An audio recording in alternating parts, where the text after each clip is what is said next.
Hello, hello, bonjour à tous et bienvenue sur la chaîne de Sekojoa.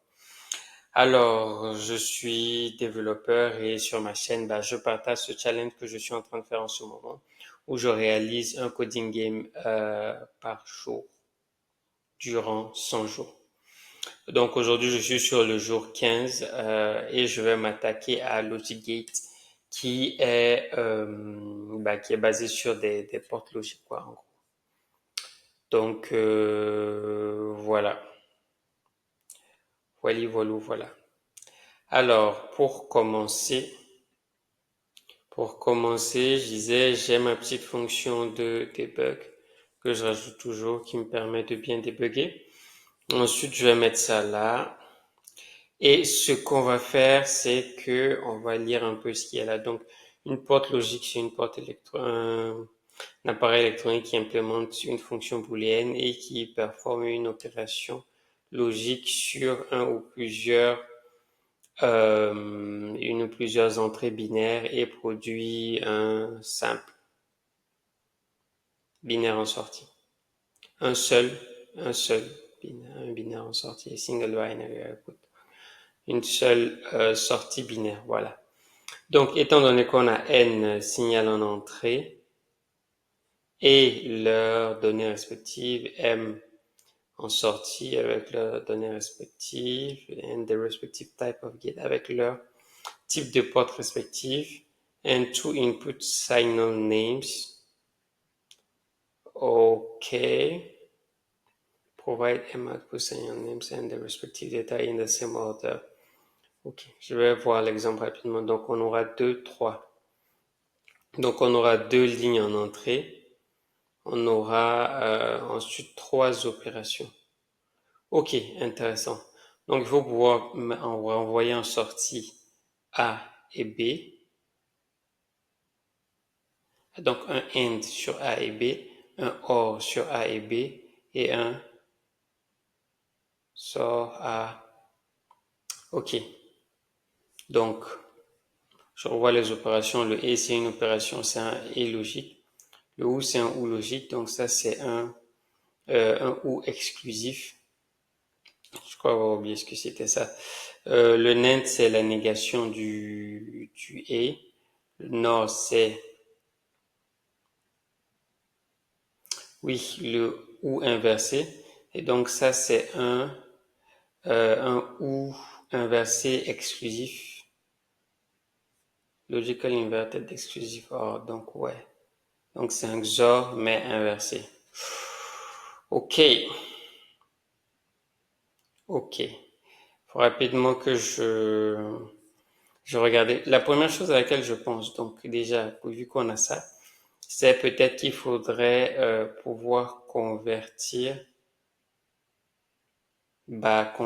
ça en, en une chaîne de caractères, quoi, quelque chose comme ça. Alors, on va commencer par prendre n. Ok, input name, input signal. Oh, ok. Ok, donc on a le name et le signal. Ok. Euh, je pense déjà faire input comme ça, un dictionnaire. Je vois un dictionnaire dans lequel on va rajouter le name. On va rajouter le input name et lui donner la valeur input signal. D'accord. Ensuite, on a ça. Donc, output, on aura output name type. Ok, ça c'est le AND OR. Input name 1, input name 2. Ok. Comment est-ce que je peux gérer ça? Ça c'est la sortie. Donc, sortie CDE. Il faut noter ça quelque part. Il faut avoir leur opération. On pourrait faire la même chose. On pourrait faire output. Donc avec S, on aurait donc un output avec output name ici, dans lequel cette fois-ci on aurait un autre dictionnaire dans lequel on mettrait type égale à type.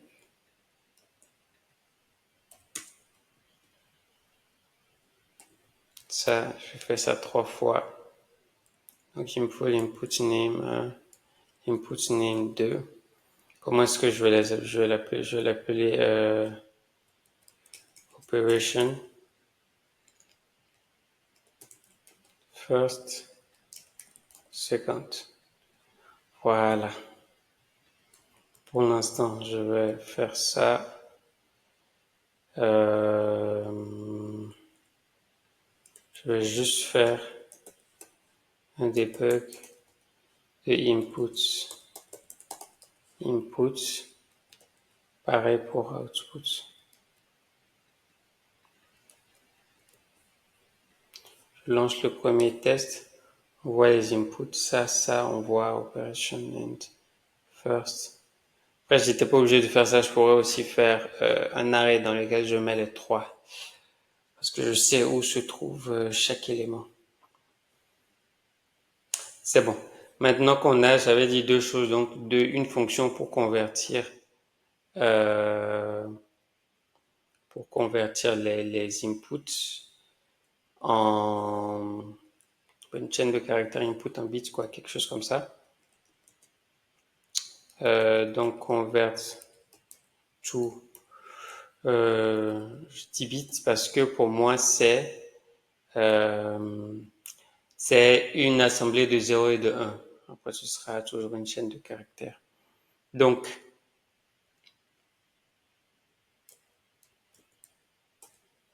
on va faire line qu'on va appeler str, on va faire 2 points. On va faire for je vais d'abord appeler line out qui sera égal à ça. Je vais faire for element caractère inline 2 points. Je convertis donc est-ce que j'ai le droit de faire des 0 et des 1 et surtout est-ce que j'ai le droit de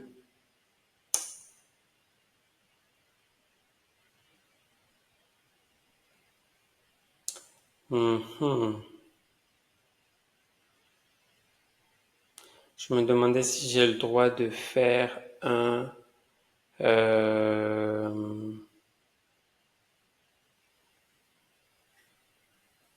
s'il faut un str ou s'il faut un int. Ce que je vais faire un str. Donc ça est égal à 0 if k est égal à ça underscore, je pense. En ce cas, je fais 0, else je fais 1. Je vais faire un return de line out. Super. Donc, ce sera ça. Donc, on aura ça, on aura line out. On aura à peu près l'inverse. Donc, on aura est égal à underscore est égal à 0, else c'est égal à c'est un tiré, c'est ça? C'est un tiré.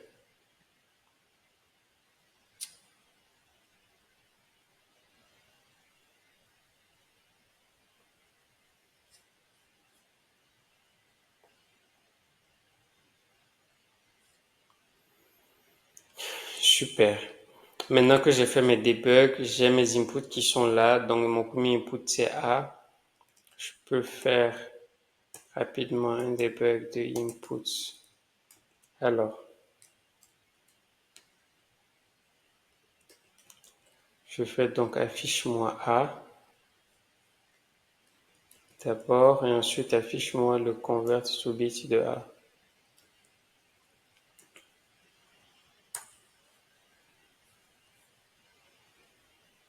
Nice. Ça marche. Et je vérifie aussi le convert en bit en faisant ça. Pour voir si ça marche. Nickel.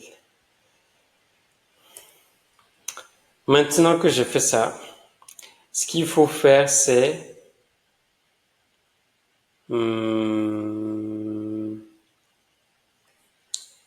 operation. Il faut quelque chose qui fait l'opération.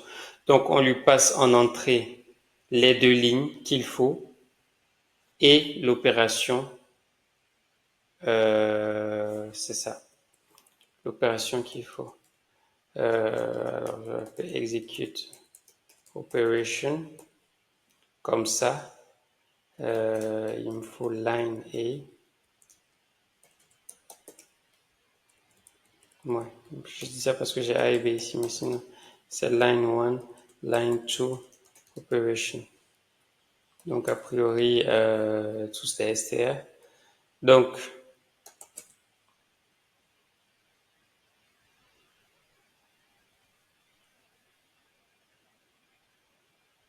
qu'est-ce que je fais? Je fais un if d'abord. On va faire if operation equals. Qu'est-ce qui me prend? If operations equals and.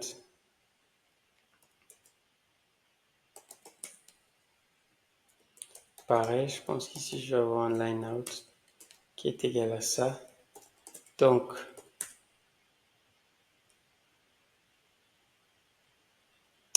for car in line 1, deux points, line out plus est égal à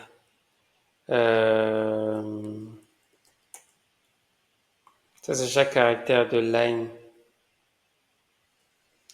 Plutôt, si je prends un index dans le range de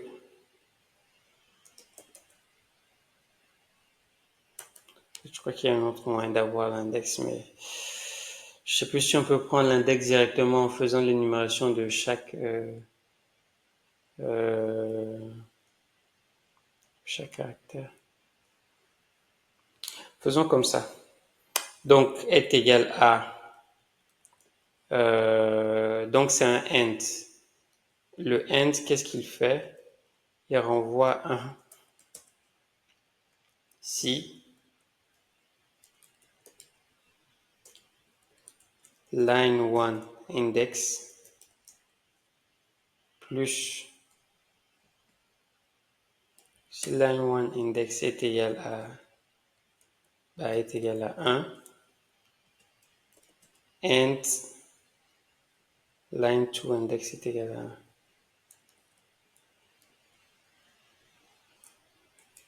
Line 2 index est égal à 1.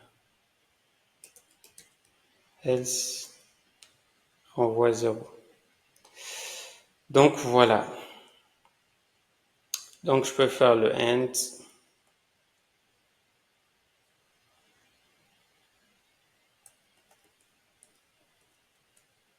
Un, 2, 3, 4. Pour l'instant, on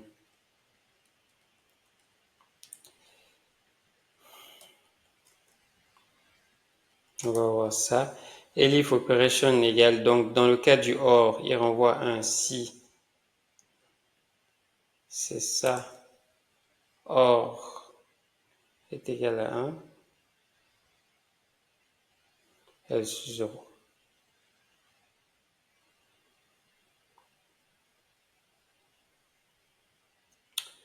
Ok, et enfin, il y a le sort qui est, rappelez-moi, un ou exclusif. Donc lui, il est censé renvoyer un que alors si je me rappelle, le ou exclusif, c'est quoi? Le ou exclusif, c'est quand les deux sont à 0, tu renvoies 1. Alors je vais rapidement regarder. Exclusif.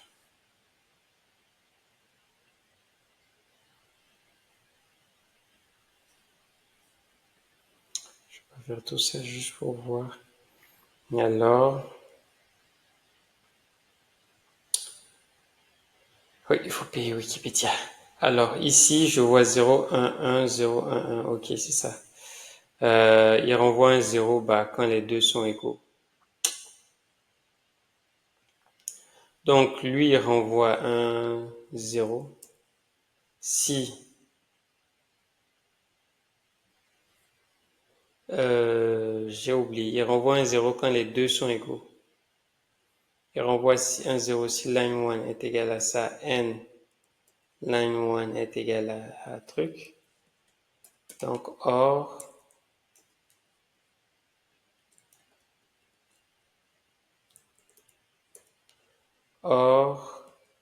if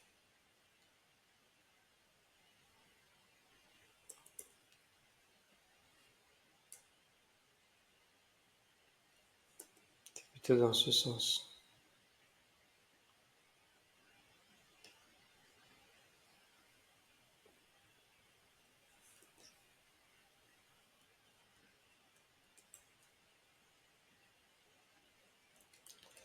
C'est ça, sinon il renvoie 0. Donc je vais commencer avec ces trois-là. Ici aussi c'est un elif.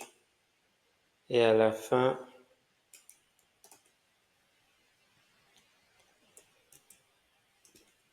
il faut me faire return de line out. Voilà. Donc ça c'est une première chose. Maintenant ce qu'il faut faire c'est for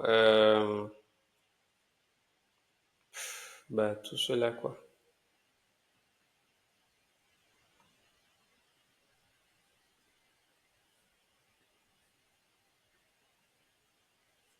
For output in output.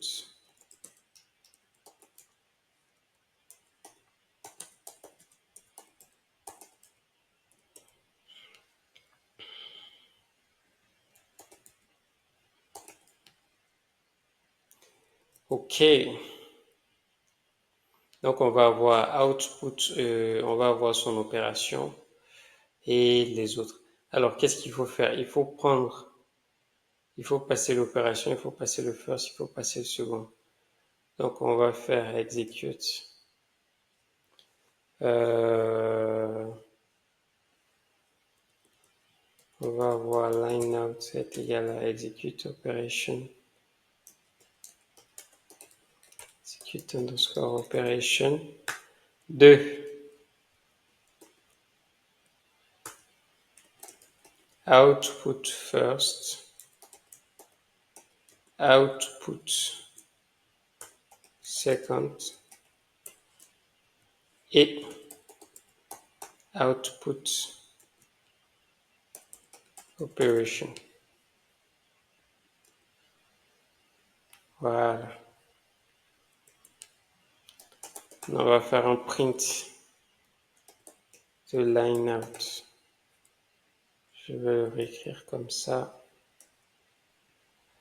Super.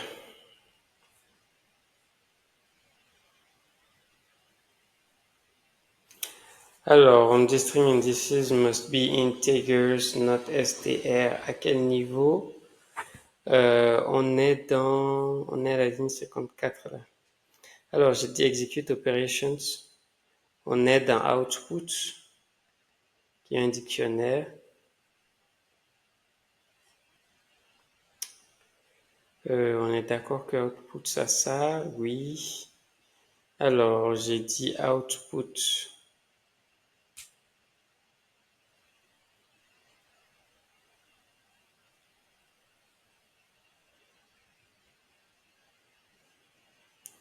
Alors, quelques secondes de réflexion. For output in output. Je lui passe line 1.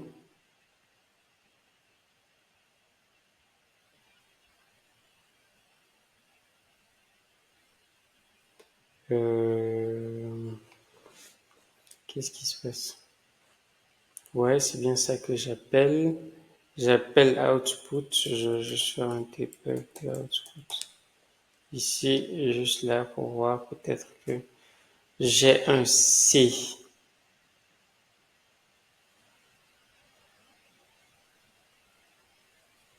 Ah, oui.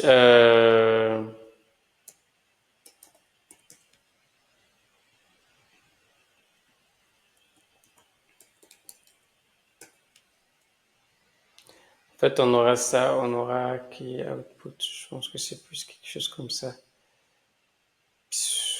Voilà, ok. Euh,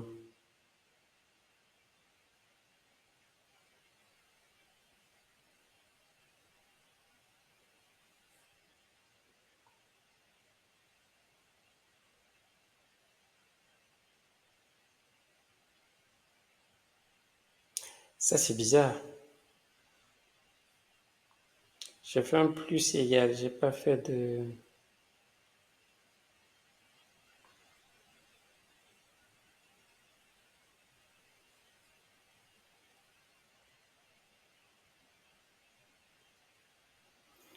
Opération 1, 2, 3, ok. Euh, j'ai passé l'opération, j'ai passé le first, j'ai passé le second. Super. Ah, bien sûr. Parce que je n'envoyais que A et puis le reste. Vraiment un génie. Alors, je suis censé récupérer... je vais avoir first line. Je vais avoir first line, je vais avoir second line. Alors, ici, je coupe, je fais ça, je coupe, je fais ça. Output first, output second. Et ici, je suis censé avoir second line. Donc, pour moi, c'est ça. Mais c'est la clé d'abord. Et ensuite, on va chercher dans la liste des inputs. Quelque chose comme ça. Input, donne-moi ça. Maintenant que je l'ai, je peux passer la first line. Je peux passer la second line. Et on reset. Voilà, au moins ça donne quelque chose déjà. Ça donne quelque chose déjà. Donc, je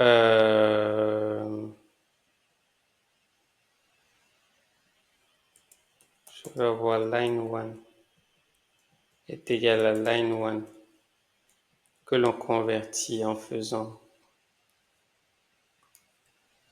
convert est égal à convert to bits de line 1. Donc, on fait la conversion. Pareil pour line 2 et à la sortie, on va avoir convert from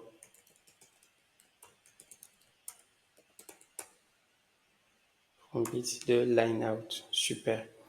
Maintenant ici, ce qu'il faut que je fasse, c'est line 1 est égal à line 1 est égal à... Ok, j'ai fait la conversion, c'est super. On réessaie. Alors, la première opération, il semblerait qu'on l'ait. Elle est bonne.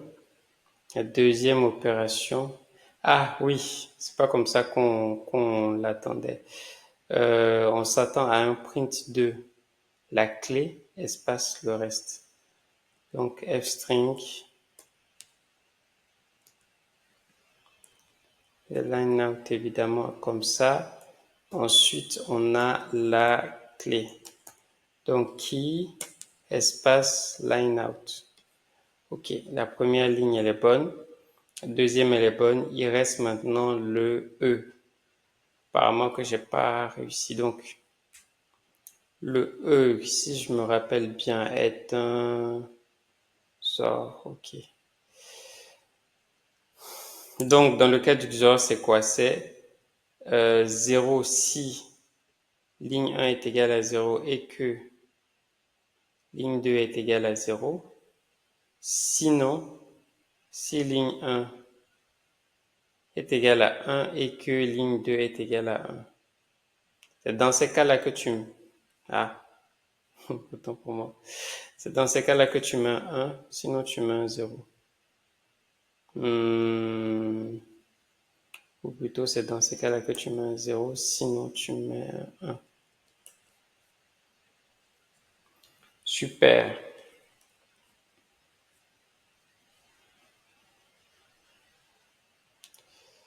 Ok.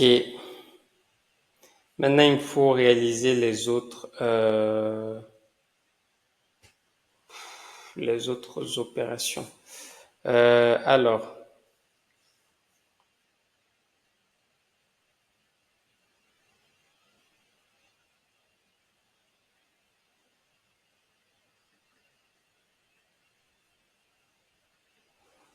oui, alors il y en a combien d'autres?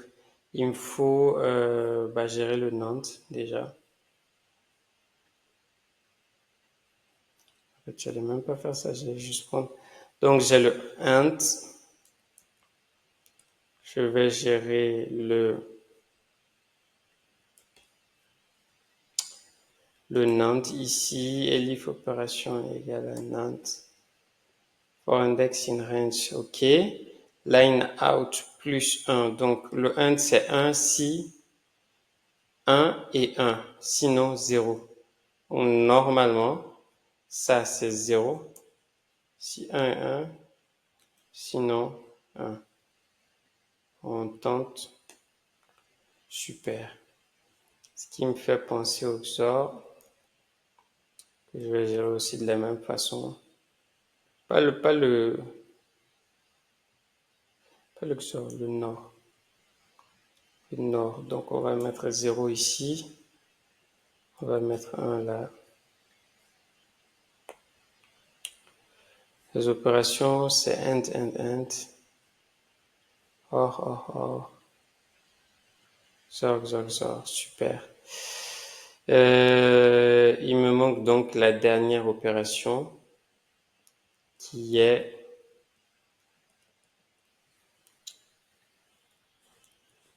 le N. C'est fou ça. Le N XOR. Alors, j'ai le XOR ici et c'est sa négation. Donc, ici,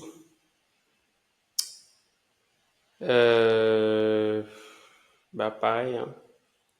Si c'est sa négation, il suffit d'inverser. Je lance tous les tests. Nice. Ils m'ont l'air de passer. Je soumets. Super. 27 minutes, j'ai atteint le niveau 12. Nice. C'était très bien. Alors, je reviens un peu rapidement sur ce que j'ai fait. Donc, pour résoudre ce cas, qu'est-ce que je fais? J'ai plusieurs fonctions que j'utilise, hein. Alors, on commence par mettre dans les inputs tout ce qui est signal. Et donc, tout ce qui sera le signal. Et ici, dans les outputs, je l'appelle output, je n'aurais peut-être pas dû. Mais en fait, on a le nom de l'output qu'on va faire sortir, l'opération qu'il faut sur qui et qui. Donc, sur le premier et le deuxième. Voilà. Donc, ensuite, pour chaque élément dans les outputs, donc dans ce qu'il faut faire sortir, on récupère. Donc, first, en fait, c'est le nom de la ligne. Par exemple, dans certains, le nom de la ligne, donc dans le premier exemple qu'on avait, c'était le A, par exemple. On va récupérer le nom de la clé qu'on a dans input pour récupérer la première ligne. Ensuite, on récupère la deuxième ligne de ce qu'il y a dans input aussi. Ensuite, on appelle execute operation en lui passant la première ligne, la deuxième et l'opération qu'il faut faire, tout en gardant ici la clé en sortie. Et en fait, à la fin, on va afficher la clé espace la ligne en sortie qui nous a été donnée. Donc, execute operation, qu'est-ce qu'il fait? Première chose qu'il fait, il initialise ce qui va être la sortie. Ensuite, il prend ligne 1, il le convertit en bit pour avoir des 0 et des 1. Ligne 2 convertit en bit aussi. Ensuite, selon l'opération sur laquelle on tombe, il va décider de ce qu'il faut faire. Donc voilà, donc si jamais c'est un AND, tu ne renvoies 1 que si chaque élément est un 1, sinon tu renvoies 0. Et ainsi, on réalise chacune des opérations. Une fois qu'on a fini, on fait la reconversion depuis bit vers chaîne de caractères, ou plutôt vers signal, parce que ce qui nous est donné, c'est un signal. Et en fait, la fonction de conversion, elle est plutôt simple aussi. C'est comme la fonction qui convertissait avant. Voilà. Donc, une fois qu'on a fait la conversion, on renvoie ça en sortie, line out, et c'est ça qui est affiché.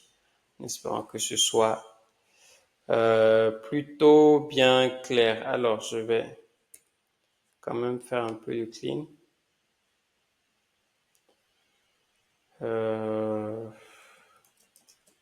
Si je fais des bugs, j'ai l'intention de n'en avoir qu'un. Après, c'est bien d'avoir chaque ligne de debug. Bon, au cas où. Il n'y a pas ça, il ne doit y avoir que ce debug. Alors, je repasse tous les tests. Je refais la soumission. Une deuxième, mais sans beaucoup de changements. Et voilà, je pense que je ne vais pas beaucoup regarder. Utilisation des lambda. C'est vrai, ça pourrait être intéressant. Ça fait un code minimal. Lambda xy, tu me renvoies si x égale à y. Ok. Pas mal. Pas mal.